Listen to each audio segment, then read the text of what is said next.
அஸ்வினி நட்சத்திரம் மேசராசியில் பிறந்தவங்களுக்கு ஏதாவது தடை குறைகள், தொழிலில் முன்னேற்றம் இல்லாமல், உடல் ரீதியாக எதாக இருந்தாலும் சரி முடக்கம் இருக்குங்க, பிரச்சனை இருக்குது, எனக்கு தொடர்ந்து பிரச்சனை இருக்குது அப்படின்னு நினைக்கிறீங்களா? மாதத்தில் ஒரு நாள் பூச நட்சத்திரம் வரும். நீங்கள் காலண்டரை பார்த்து அதை முன்னாடியே குறித்து வச்சுக்கிறீங்க.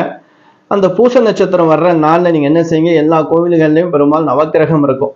அந்த நவக்கிரகத்தில் அங்கார பகவான் செவ்வாய் கிரகம் இருக்கும்.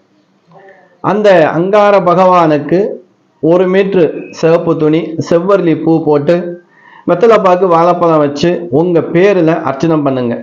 தொடர்ந்து முடிஞ்சால் ஒரு 5 மாதம் இதை நீங்கள் பண்ணலாம். கண்டிப்பாக இதை பண்ணி வரும்போது பெரிய மாற்றம் உங்களுக்கு கிடைக்கும், தடை விலகும். ஏன்னா இது உங்களுடைய நட்சத்திரத்துக்கு 8வது நட்சத்திரமாக வரும். ஏன்னா 8ங்கிறது நமக்கு ஒரு பெரிய தடை விதிகளும், உடல் ஆரோக்கியம், இப்போ திருமண தடை, எந்த தடையாக இருந்தாலும் சரி கண்டிப்பாக ஒரு நல்ல மாற்ற